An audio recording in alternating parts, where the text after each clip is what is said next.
Bonjour, dans cette petite vidéo, je voulais vous montrer l'entretien d'un nouveau bac de culture.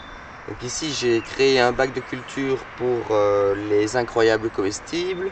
J'en avais fait une vidéo et je vous avais montré que j'avais pris de la terre de jardin que j'avais retournée sur la butte pour lui donner cette forme.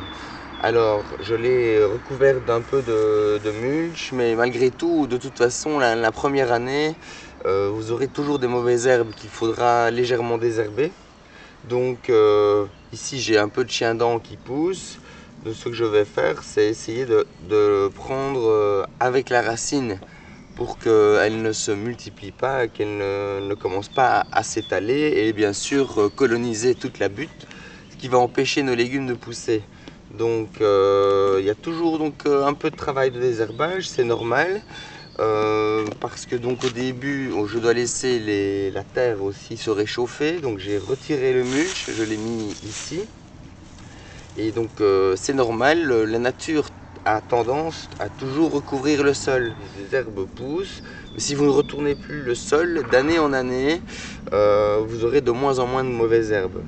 En plus, une fois qu'on aura mis nos petites plantes, qu'elles auront bien grandi, on pourra remettre du paillis tout autour et empêcher alors la pousse de nouvelles mauvaises herbes. Donc là, je vais un petit peu retirer les plantes. Pour ce qui est vraiment des herbes qui sont envahissantes, j'essaye de les retirer au maximum. Donc ça, c'est comme dans le jardinage biologique normal, on empêche les mauvaises herbes de prendre trop de place. On peut en laisser une ou l'autre, mais le chien-dent, par exemple, ici dans ce cas-ci, il va prendre beaucoup de place. Donc ça peut devenir des grosses touffes qui vont venir étouffer, par exemple, mes fraisiers, mes petits oignons. Donc ce ne serait pas intéressant. Voilà, vous pouvez aussi utiliser parfois un petit outil comme ceci pour griffer, peut-être pour arriver à mieux retirer la racine de l'herbe.